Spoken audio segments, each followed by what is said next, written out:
Thanks for coming back and being situated and ready for this next conversation. I'm going to introduce your president of the Association of Marine Corps Logisticians, Kirk Spangenberg. Give him a round of applause.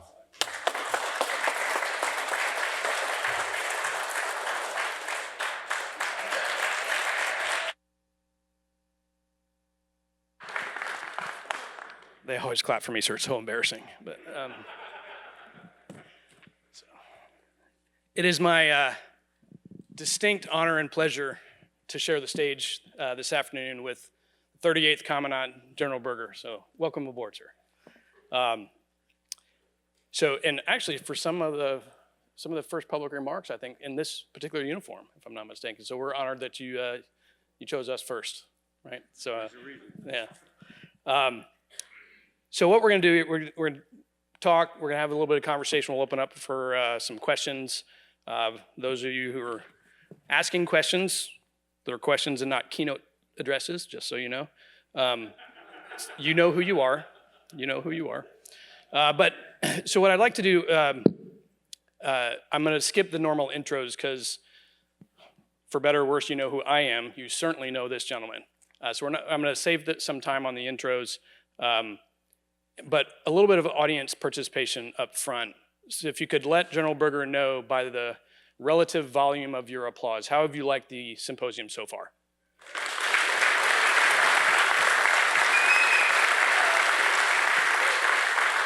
Thanks. So good. I'll take that. That's some good applause. I'll take it. But so we've been here a couple days. We've had some really good conversations. We heard from Honorable Lohman, with the regional sustainment framework and some of the issues that he was addressing. We heard General Poole talk to us about what's currently going on in the logistics enterprise and sort of the campaign plan that they're putting together. Lots of discussions on data and AI. We heard from DASD Material Readiness Patrick Kelleher, who gave sort of a sobering assessment of our national preparedness for peer competitors. And we've heard a lot about setting the theater, and some key themes that come out often are just the need to think differently. So I think we're going to try to do that here with this session. We want to walk away from this having challenged some paradigms, really thinking a little bit differently about logistics, about logisticians, and maybe what we do about it. So we'll start off by, if you wouldn't mind, sir, just give us a little bit of your thoughts, and then we'll dive into the questions. I will, but it won't be long. A couple things up front. First, I asked to be here. Should tell you where I place the importance of it. And I haven't spoken publicly since last July. I asked them if I could come because I feel that strongly about this function of warfighting. Second, we did talk about the format beforehand. And I asked them not to do a keynote speech, but rather, I think better if you're asking the questions and I don't know what those questions are, and we're just talking through really difficult problems. So you're not going to hear a speech. I'm more concerned about what's on your mind and elevating the conversation. Third, probably like you, broken a bunch of bones in my body over my life. I fractured my wrist when I was maybe 10 or 11 years old. And I grew up on a farm, and it wasn't really, we were kind of playing hockey, but it's more like on a pond and a barrel in the middle, and it's not really hockey. But anyway, I broke my wrist. So I learned when I was like 10 or 11, probably not going to be a hockey player. I went more for football and lacrosse. But I love the analogy of like really good hockey players, and I'm a huge Caps fan, of the really good hockey players skate to where the puck is gonna be, which I think is a great visual. Right now, in my view, we are skating maybe at the puck or behind the puck in logistics, in the joint force, and that includes each of the services. which we could afford to do when no one was close to us. We can, in my view, again, my opinion, we cannot afford to do that any longer. And whenever you skate, you know where I'm going with this, right? I'm not a skater, but if you were to try to skate where you think the puck will be, there's risk in that, right? Things are probably not going to work out exactly like that. But continuing to skate at the puck in logistics and follow along is not going to work in my view. We will be overmatched before we can ever start. I started saying 3 or 4 years ago that this is the pacing function for the joint force because I believe it. It's not command and control, it's not fires, it's not intel, it is logistics, both in deterrence and war fighting. Because we're going to fail at deterrence if the other side thinks we can't last. We can't move our stuff. We will fail, and a conflict will start just because deterrence failed because they looked at our logistics, our sustainment, mobility, all of it, and figured they could outlast us. Or in a war fight. If we don't move now, if we don't prioritize logistics now, we will be overmatched. That was not the case 10 years ago, or 20, or 30. It is today, in my view. And I don't think that's hyperbole. Every war game that I got to participate in the last 6 or 7 years, it comes down to logistics. But it's always an afterthought, not up front. My view, we have to flip that upside down. And hopefully, we'll talk about that, a little bit of that in the next 45 minutes. But I'm here because I'm trying to raise the dialogue, I'm trying to raise the visibility of a function of warfighting that I think can't be number 3 or 4 or 5 any longer. Can't be, or we're going to be in trouble. So picking up on the Wayne Gretzky theme of skating to where the puck is going to be, what would you say to the folks in the audience? We have a pretty good eclectic group here from various places, various backgrounds. And if they're saying, I'm in, I want us to shift from the skating to where it's at or it was to skate where it's going to be. What can they do really? What would you tell them? How can they behave in a way that skating to where the puck is going to be? Fair question. I think one is that you should accept that the ideas to how to solve those kind of problems are not going to come from generals. They're not going to come from the most senior staff NCOs. They're going to come from the middle, my view. And that's my experience also. In every part of the war fighting, it's not top-down solutions. It comes from kind of the middle who's willing to try some new things. What am I saying? You need to try some new things. And some things are not going to work, some things are going to break, and either your boss is going to back you up or he's not. But the conventional, traditional way that you and I were trained, in my view, in most cases, will not work going forward. And there's not enough, we don't have the luxury of having an experimental force in the Marine Corps. We can't set aside a unit and let them be an experimental unit for 2 or 3 years. Our experimental unit is the Fleet Marine Force. I'm encouraging you, I'm prodding you to experiment, feed that back into the warfighting lab and get it moving fast, because there is no set-aside unit that's going to do that. It is you. And there's no set-aside time in your TEEP to do an experiment, which means you're going to do it during an exercise. Every single exercise has to be front-loaded with, we're going to try these 4, 5, 6 things, see if they work. And that has to be fed back in, because we can't have second MLG learn something, and then 6 months later, third MLG thinks, let's try this, and they had no idea the second MLG already tried it. We have got to do a better job of that. That's just networking, though, I think. And I'll just give you one other example, probably to put things upside down for you. Many of you all have been on staffs before in one of the MEFs or MAR 4 Res. And inevitably, in fires, in the FEC, In the 3 shop, it's organized pretty much the same way. We have been driven for 40 years by Intel drives operations. I challenge that. I think going forward, logistics drives operations. This is a different way of thinking. But if we're going to get to that point, and they're not going to throw a switch on that overnight, here's the challenge. If you want logistics to drive operations, then you have to not only be expert on our logistics, but the adversaries. My challenge, in other words, is no one knows logistics in the Marine Corps better than you all.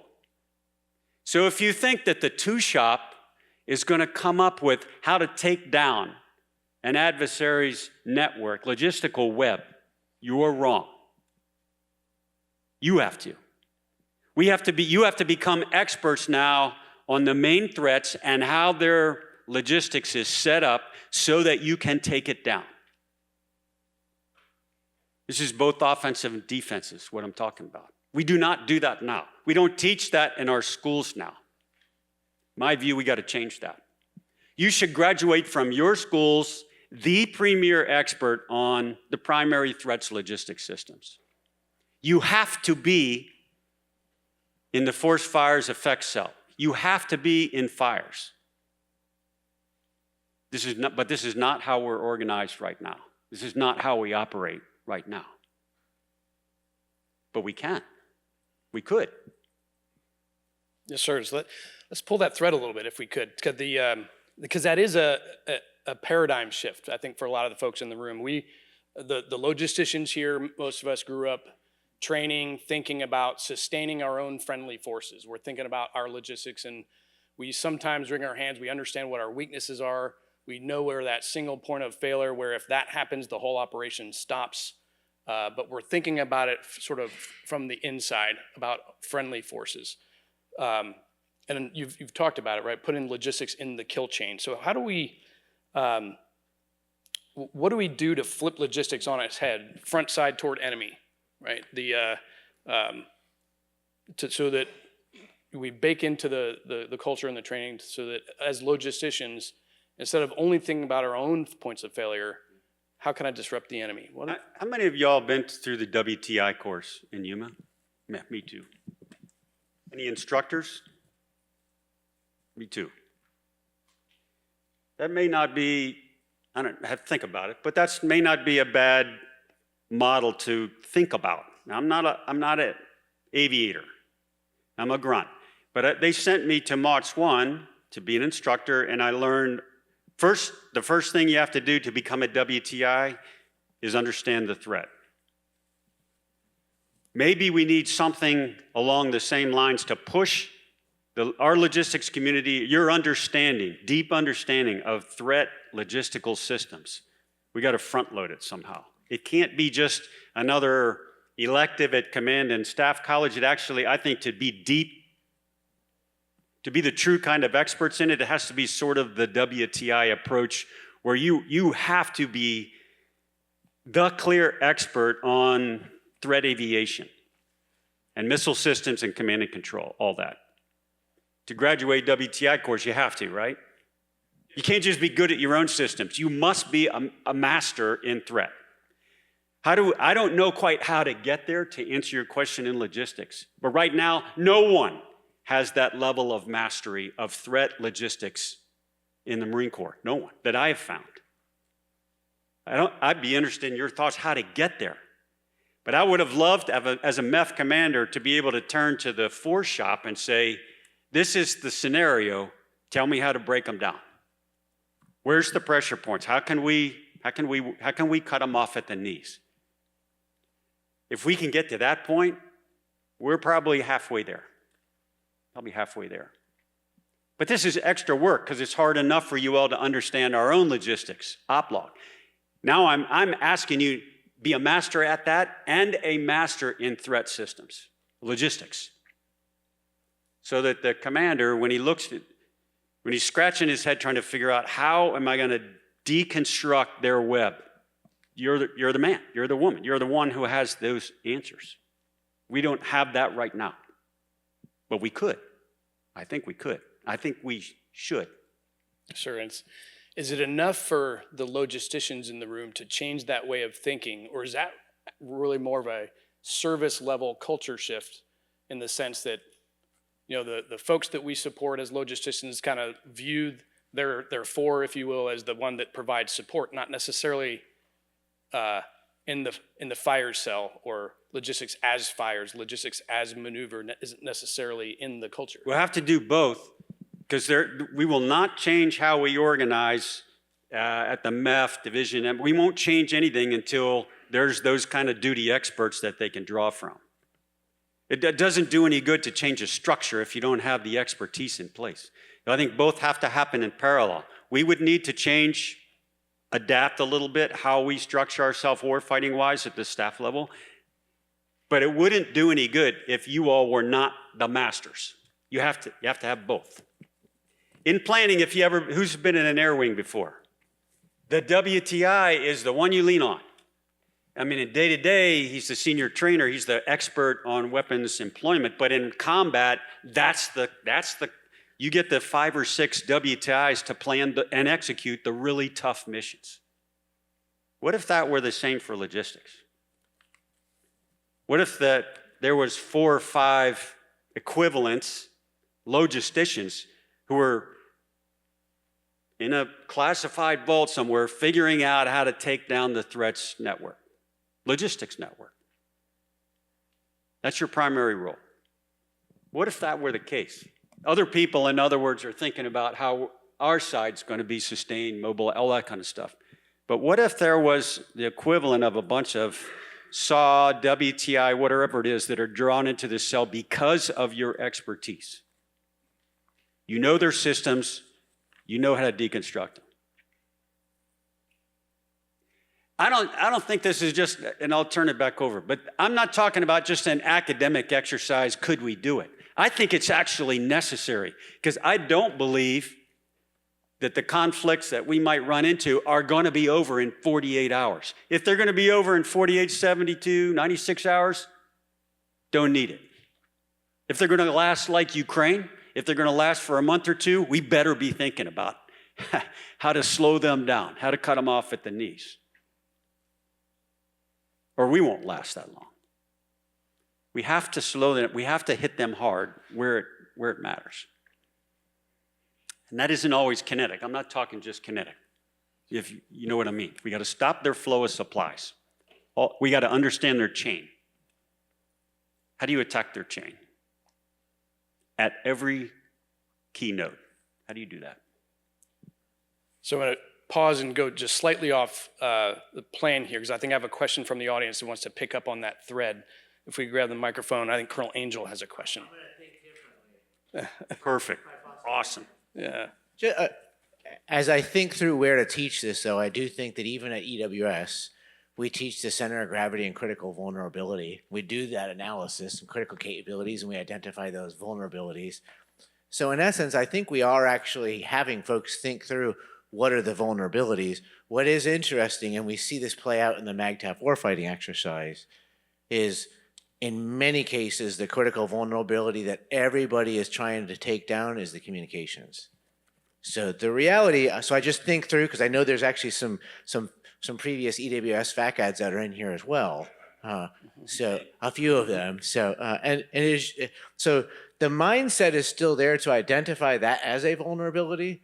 It's then coaxing it one step further to say, okay, don't just aim at comm, aim at logistics. Now, the other facet to this is when we saw folks go through a MAGTF warfighting exercise, there's a lot of fingers pointed at the logistics community saying, why do you keep getting killed on the battlefield? In some cases, it's because we do have folks in the MAGTF who are already aiming at the logistics then too. So the point here, and this is the pontification you didn't want. I apologize. It's okay. I just wanted to. You were on the schedule. It's fine. Yeah, you're as a speaker. Exactly. So since General Berger is asking questions to us, and but I just want to draw out the. Yeah, as you made the point earlier that we need to treat every exercise as an experiment, and how are we learning from that? I think in many cases we are actually playing that out in reality. We're just not learning from it and not stopping to debrief. Because using the MWX as an example, often what comes out of that is our logistics capability is too weak in an environment where there's a contested environment, and when you have a thinking enemy fighting against them. But the reality is that enemy is actually killing us. Because so in MAGTAP warfighting exercise, it's force on force. And every time that there's a logistics element that's taken off the battlefield, it is because there's another person on the other side who is a Marine who is aiming at the logistics. Fair enough. And we've had a lot of conversations over the years. But since I have the microphone, I'm going to have the last one here. I would, for those faculty advisor kind of type people, which I'm not smart enough to be, you only address the threats, command and control in order to do something, because the best you're going to do is disrupt it. All I'm offering for you is get past the traditional, we need to go after their communications, we need to go after their command and control. Why? In order to what? Before today, we would think so that they can't launch their aircraft, break down their missile defense, whatever the hell it is. I'm offering you, I want to take down their command and control too, because they can't sustain themselves if we disrupt it. It's not because of a kinetic answer. We still have to go after their command and control, but I need you thinking because it's going to affect their ability to move themselves, sustain themselves, repair themselves, whatever. It's for a reason. The only reason you go after somebody's comm is for a reason. I think the reason ought to be logistics. But you're going to have to sell that point. You're going to have to be a salesman, a market that point. So as someone who's perhaps has some experience in driving big changes in an organization, and having encountered, which is a tough thing to do, right? And some of those obstacles. So what, I guess the question is, what do you think the service needs to do, or the folks in the room need to do to help kind of shift paradigms and get their peers and the folks that aren't here this week to join with them in thinking differently? How does sort of driving that through the organization, what does that look like? First, I would not underestimate the caliber of people that we have. It's not because we're lazy, it's not because we're not smart enough. That's not the case at all. I mean, the Marines that I am fortunate enough to work alongside you two, I mean, whether it's a CEB or an ESB or an MLG or whatever, it doesn't matter, logistics command, we have superior people.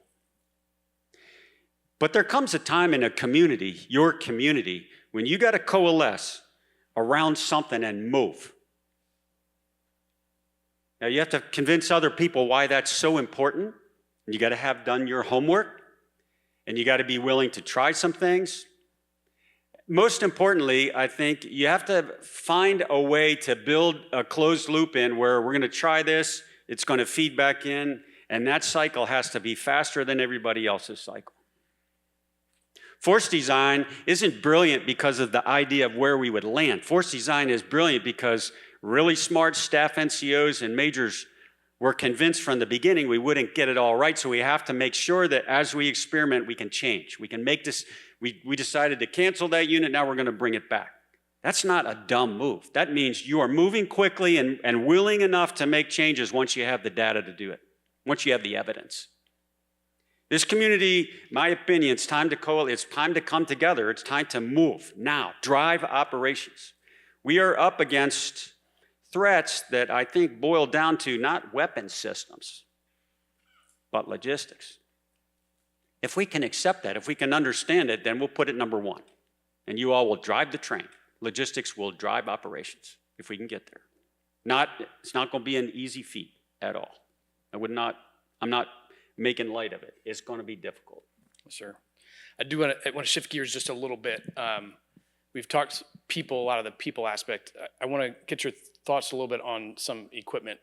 And I'm quoting from your 2019 War on the Rocks article where you stated that naval expeditionary stand-in forces can generate technically disruptive tactical stand-in engagements that confront aggressor naval forces with an array of low signature, affordable, and risk-worthy platforms and payloads. Most of which we're not buying right now. Is that what you're? That's the question, right? So we have Okay, fair enough. big, heavy things that are increasingly complicated, increasingly expensive per copy. Is that a requirements issue? No, I don't think so. I think we are operating within a framework that must change. And it can, actually. I think it can change without breaking any laws. Here's how. You take some of the money that goes into the pipeline right now in acquisitions, and you treat it like you would, and I don't know anything about money, but I read like you do. If you had like some amount of money like a venture capital fund and you pushed it to the operating forces to buy equipment, try, experiment, move quickly, might be a start, might be how to move fast. In other words, there's risk in that, right? You're gonna give a check to the MEF commander who's gonna divvy it up among his MSC. You're gonna give them a bucket of money just to go straight to companies and try stuff. Direct. This is working now already, but it's in very small amounts. I watched the 5th Fleet commander over in the Middle East do this. He went straight to Silicon Valley, really smart guy, Admiral Cooper. He went straight to Silicon Valley, said, I got a problem in the Middle East. I'm never gonna have most of the US Navy. I need drones, huge numbers of them. They came because there was money possible at the end of this. He flooded the zone in the Middle East with off-the-shelf stuff. But he was able to get the money to do it. I think empowered, you all, if you're given the money and the service trusts that, I think you can move faster in some cases than the service can. You can't stop doing what the service does. You have to do both, in my view. But treat it like a venture capital fund, give the MEF commander so many $1 million and say, go. And then make sure that it feeds back in so that there isn't 2 organizations testing the same stuff at the same time. That's a waste. Okay, we got to be more efficient than that. Sure. So I'm going to reach out as long as it's not Colonel Angel. I got my eye on you. So who else in the audience has something else they want to ask? Pull on some of these threads. All right. Sir, Master and Dillard, LOS. Recently, I went to a conference at NDU, and the Joint Staff J4 is doing something very interesting where they are integrating a J42 cell. So actually having an intelligence professional come into the 4 and actually sending a 4 rep to the 2 to try to bridge that gap in information flow so logisticians are actually asking the right questions. What are your thoughts on that, sir? Let me ask something, Master. That's at the Joint Staff? Yes, sir. You've been in a MEF before, MLG. Yes, sir. If you were given free rein to do that, just what you described, how would you do it? I would take an intelligence guy and I would take a jokes guy from the 3 and roll them up into my section so I could actually make informed decisions without having to cross any gaps. Well, would you be willing to, this is like a hostage, exchange here. So what are you going to give up? I mean, would this be an exchange or you just want people? I would give up a planner. Okay. Where would you send them? To the 2 cell, to sit To in the the 2 skip cell. all day to download information, act like an LNO. You say you always send your best to be your LNO to a higher adjacent command. Same thing, send your best. Has anybody else seen this work before or tried this before? At any level? Yeah, please, ma'am, go ahead. So to the Master Sergeant's point, that was a Marine that brought that up while on staff at Joint Staff J4, Colonel Scott Beatty.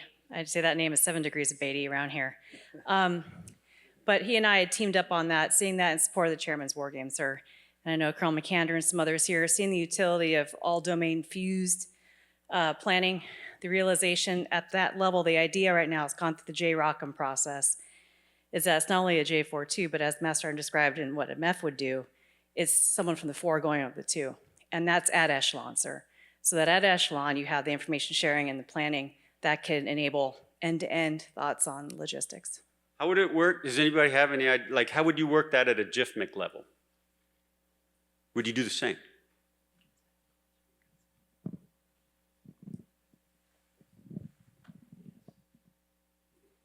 Yes? You could. No? You think in theory you could. It's one thing to do it within the Marine Corps. Could we do it, as you saw it on the Joint Staff, could that be done in a JIFMIC? I don't know why. I don't know why not. But it's not that way right now. Interesting. Sir.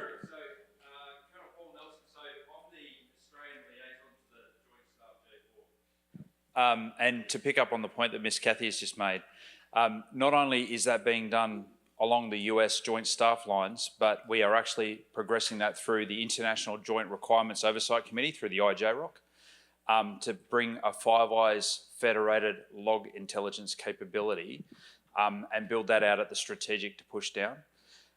Moreover, the point about the exchange into the J2, you made a comment before about how we pivot from J2 threat-led to logistics-led. In my mind, that intermediate objective of having logistics represented in the two, particularly when the three habitually goes to the two for information, if we're pushing that through that lens, then that opens the aperture for the three as part of that consideration for us to start that conversation as we start to build out our own better understanding of the threat network and where our vulnerabilities are and how we start to target looking out. But certainly across five, at the Strat J4 community, they're looking at this very capability, and we're meeting with the IJROC in September to see if we can't put it to bed. Didn't know that. That's really good to hear, actually. Especially from a few key allies that you really are going to exchange a lot, both intel and logistics with a lot. That's good to hear, actually. Really good to hear. Greg, go ahead. The former expeditionary logistics instructor, ELI, at McLaug. McLaug, at one point, I don't know if they still have it, Logistics Intelligence Planners course. Outstanding. I got the thumbs up from Colonel Angel. Also, I would say when I was at the Navy Expeditionary Combat Command, I retired and got out and did the dirty contractor thing. They actually also stood up a similar course for their CVs, Naval ESG, and so forth. So that is going on. Also to say this has been done before in the Philippines. Gentleman named Chuck Parsons, Navy Lieutenant Supply Officer, actually was a Japanese businessman. He was an American businessman with a Japanese business. I challenge everybody to take a look at what Chuck Parsons did. He stood up a network called the Spy Squadron, which was logisticians, and he also did logistics by submarine, all kinds of other creative things. Is there a question, Greg? No, just a statement. Sir, will you come back again next year? That's my question. If you lift it back up where we started, thank you. That was awesome. If you lift it back up where we started, I think it's not going to be good enough to develop our own service and joint logistics. We have to, at the same time, degrade theirs. And my assumption is the best people who will understand how to do that are not intel people. They are you. So kind of like a race, kind of like pacing, we can work hard, we can get ourselves better. We can actually make more progress if we do that and figure out how to slow them down, the other side. If you follow, because they're going to try to move forward too. How can we slow down the other runner in the race and move forward ourselves, both at the same time? I think you heard a couple great ideas for how to do it. Historically, we won't go into history much. Of all the World War II battles, to me, Guadalcanal sticks out. Having things in it, that boiled down, in my view, to a function of logistics.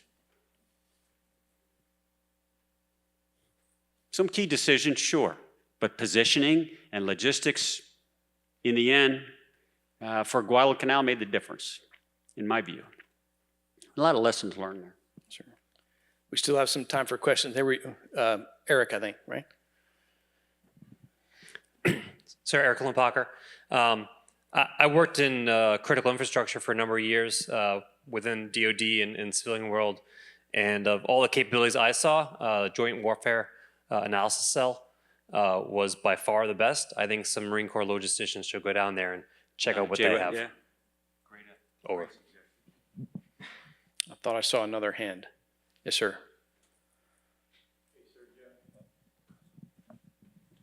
It's, General, thanks for being here. AJ Manuel, retired Marine, and now with the Dirty Industry Partners here. Want to talk about, I always say that judge people by their actions, not their words. And I resonate everything you're saying about logistics, pushing that to the top. But what we don't see is that translate into dollars in the budget cycles. And so a lot of times, and even our Marines in logistics community, we get ingrained in our head, there's just not money there. So why ask? And so if we're going to bring capability like AI, ML, which is a huge thing for 21st century logistics, and even that we're asked by industry, hey, can you surge? But there's no money. So when do we translate the #1 priority into dollars and see that in the budget so these guys can go out there and fight and win? That's a fair question. I think I would say that's half of the question. The other complaint for many, not complaint, but the other valid point is we don't have the resources and we don't have the authorities. We need more of both. And then we all go to the bar and drink.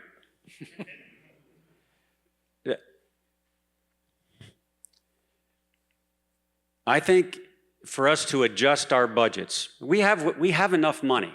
To answer your question, if the commandant with $57 billion can't solve some things, okay, then we should be fired. We have enough money. We'd always like more. We have enough authorities. We'd always like more. You're asking how do we redistribute that so that the budget reflects, if logistics is a top priority, then it's going up top with weapon system, with everything else. We would have to do that. I think until that won't happen, until we fail enough war games because of logistics. Things like that get people's attention. I heard some people talk beforehand, legitimately. When you've never failed, when you've always succeeded, then people look elsewhere. Because you're going to do that. You guys are going to come through, right? I mean, you've never not come through. That's sort of the attitude.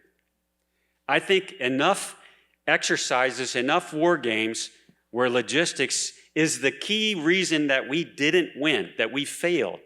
Okay, now you have people's attention then. That moves money, that moves decisions. As long as you all work like 13 freaking consecutive miracles and pull it out of somewhere and it works, then let's buy more weapons. How much JADC2 money can we possibly spend? You know? People ask me, like, what was the genesis of force design? Failing war games at the Naval War College every single year that told me if we don't change, this is going to be the same result every time. It's a sad statement, but if failure can drive change, but you all can't, after an exercise, after a war game, explain that, well, this and that and this and that. No, it has to be clear, attributable to logistics. That was a deciding factor. I think that drives change. Don't make it up. I'm not talking fabrication, but. The resourcing thing has come up a lot, and we always like to complain we don't have enough. But do you think, I mean, here in this audience, we've got some sergeants, we've got some master sergeants, we've got some colonels, and everybody in between. We had a couple of general officers in the audience. Do you think some of it is really incumbent upon our own community that we have to do a better job of explaining when we're trying to go get the resources what the point is in a warfighting perspective? Is it we just aren't telling the right story? This is an oversimplification. When it comes down to justifying resources, most people, me included, until I was educated by some really good staff NCOs, most people will argue, if you give me this, I can do that I can't do today. And we figure that's the compelling argument. It is not the compelling argument. The compelling argument is if I don't get this, here's the cost, here's the risk. Okay, that's upside down. That's not, if you give me another $1 million, I can then do what I can't do today. It's, if you don't give me $1 million, this is what it means war fighting. Okay, it's not a trivial difference there. You all's challenge, describe if you don't give us the resources, this is the impact to war fighting or installations. Either one. You have to describe it in the risk if not, instead of the extra if I get it. It's sort of a challenge for the logistician in the sense that the logistician never wants to say, well, we're gonna be the reason for the operation to fail. Right? That's sort of like antithesis of our culture, right? So I think that's, but more, I think we have, I'm good on time. Who else has a question? In the back. Check. Nathaniel Miller, NASA Langley Research Center, New Business. This is a really astounding room. My question is, how do you make sure you get the best and make sure you don't do it twice? In your comments earlier, you said, try new things, don't do it twice. I'm looking at how to get new tech. I'm working on a forward operating base on the moon equivalent. I have a lot to learn. I think I understood it, but make sure I got the right context. When you say, how do I make sure I get the best? Are you talking people? Are you talking material thing? What do you mean? Thank you for the question. I'm coming from a technology perspective. Best tech, the best tech working for the first time. How do you make sure you don't do it twice? Because if the best technology is coming out all over the place all the time, and we need to actually move out effectively, I have a lot to learn from this room. I'm just astounded with this community. I don't know if it's a logistics problem, but I do know it's an awareness problem. Like it's hard to be aware of what's happening everywhere. So how do you actually make sure it's the best thing you can do or good enough the thing you can do? And still making sure that, if you're doing a demo somewhere, it's not happening 15 places all at the same time. And if it is, make sure you're using at least 14 of them for the thing you're going to do. That's a great question. I suppose first step is you have to ensure that your network is deep enough so that you can know what's out there. That doesn't happen organically. It doesn't happen on its own. I mean, all the field grade lead, all the staff NCOs in here have actively built networks so that they're not surprised, so that they keep tabs on things. You got to have sensors out. How do you know that it's the best tech? I thought the discussion in the last hour helped me once again clarify between hardware and software, and that our acquisition programs are built around hardware. That's works okay for F-35s. It does not work at all for software. How do you know that you got the right tech? I think the truth teller is not a program manager or somebody at the warfighting lab. They can identify kind of the 8 ring, but the ones that are going to be the answer to your question are the operators. In the end, they will tell you. This either makes their job easier, better, or it doesn't. You have to get things in their hands in an operational tactical setting faster. Cut through a lot of red tape to do that. They will tell you. They will absolutely tell you if you're off the mark. This idea of different thresholds for what the requirements are doesn't apply in the context you're talking about. You want a 70% solution now because it's probably going to swap it out in 12, 18 months. That's not how we're built right now. So as Marines, we like to pride ourselves and we're agile and we like to experiment. Do you think there's enough of a experimentation culture in the sense that, you mentioned go out and try things. I think what some people find is when the thing they want to try costs some amount of money, what the natural reaction of some in leadership is like, okay, did you do a business case analysis? Have you proven there's an ROI? Well, of course not, we're experimenting. So do we have enough of a culture of experimentation or do we need to push that harder, do you think? I think it's building, but no, we don't have a critical mass of it yet, no. Not yet. Okay, sir. Does anyone want to pick up on that? Yes, sir. Tim Gitters, Hybrid Air Transport. The adversaries have been degrading domestic capabilities and production capacities for some time through both espionage, infiltration in our academic institutions, getting into research and development programs, and then transferring it back to their homelands. The other is that the state-owned enterprises that target specific industries make investments in the private sector with the innovators, and then they capture these advancements before they actually get into the American market. We saw that happen with the drone industry and its transfer to overseas, and now we're trying to revive that. In the same way, it happens with critical materials, rare earth elements for aviation, aerospace, advanced technologies. So without having the ability to finance startups or extend the lifespan of companies that are facing foreign government subsidized competition, we're also seeing that now in the logistics industry overseas with our allies that are government subsidized, peer competitors, and then they end up forming partnerships with Chinese state-owned enterprises. So our adversaries will end up having the same technologies or better with future logistics platforms. So how would you suggest that we go about impressing our government agencies, our leaders, to assist the great innovations that come out of America? I'm not smart enough to answer that question, but I do understand exactly the way that you laid it out. This is a problem right now, isn't it?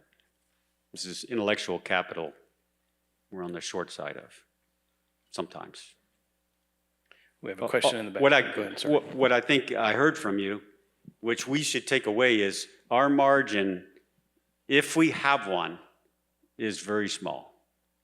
And both in time and in degree, both. We should assume it's next to none.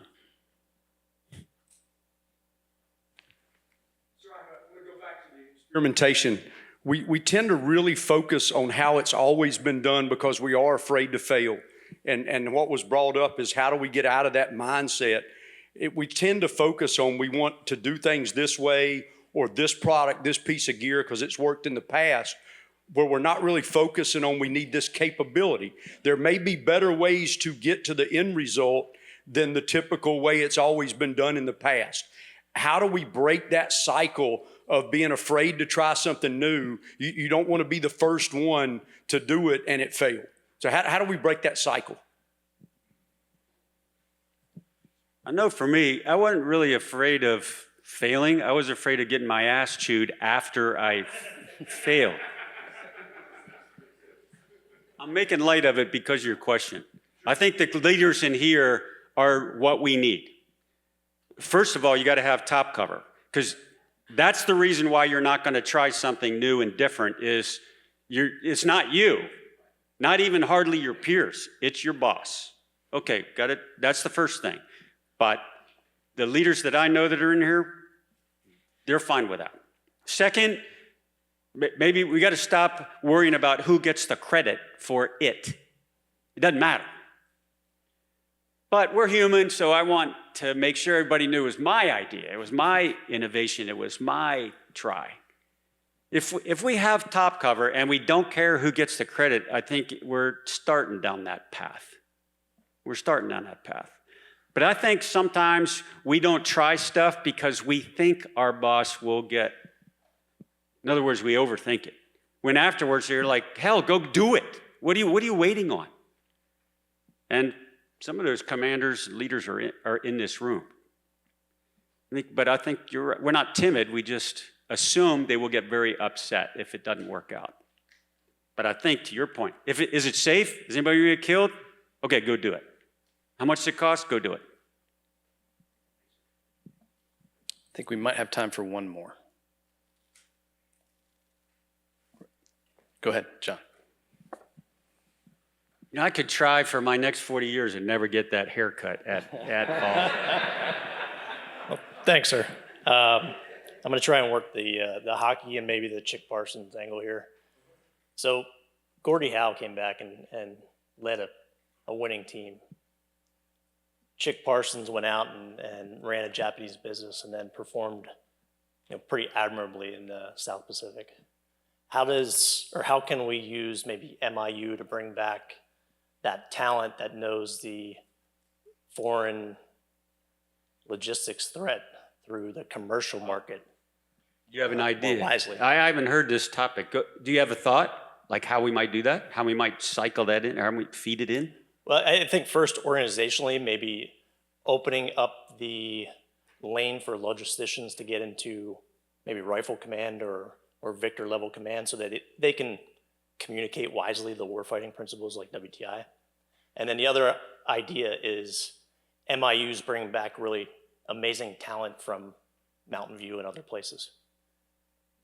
Can they also act as a recruiting arm for the entrepreneurs that are over in Africa making something happen, or in Asia making something happen?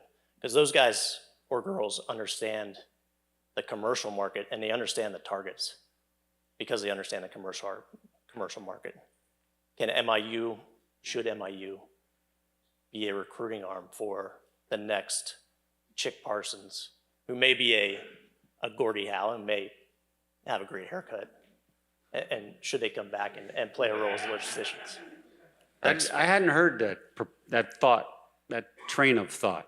Are you going to be around after this for a couple minutes? I'd like to get what's in your brain, because pulling this thread might be good for us. The only thing listening to you, the only thing I would maybe add is you talked about the connecting file and the expertise both to technology, industry, and international. I would add probably labs to that. From MIT to the national labs and the university affiliated labs in the US, that ecosystem, I would add that in there maybe. But you didn't exclude it, but I think that's an interesting thought. Thanks. So I can't resist asking one more, and then we'll wrap up here. When you became the commandant and you did a series of town halls, I was in one of the early ones in Henderson Hall. I worked at the Pentagon. And you took some questions at the end after giving some of the guidance, and I just couldn't resist. I was the last question. I said, sir, you talked a lot about some big change, driving some big change through the service. It's something to the effect of, how do you intend from the headquarters to drive some of that big change through an organization that has shown itself not really postured, frankly, to drive big change all at once? So your answer at the time was, it's great to be in the Marine Corps, because one of the things that we do is we fuss and discuss a little bit. We have our discussions and we'll debate and we'll argue and then we'll decide. And once we decide, we right face forward march and we move out. And I guess my question is, would you answer that question any different now? No, I wouldn't answer it any different. I think if you're going to drive change, you have to figure out who the different audiences are and prioritize them and go. And you're going to accept risk. So I knew from the beginning, there's always some risk if you're going to really drive change. But where the support we had to have to move was from my civilian bosses and Congress right off the bat. After that, Marines. After that, veteran Marines. So in my mind, there was going to be some friction at some point, but I knew what we had to have to move quickly. Quickly meaning get out of the starting blocks and go.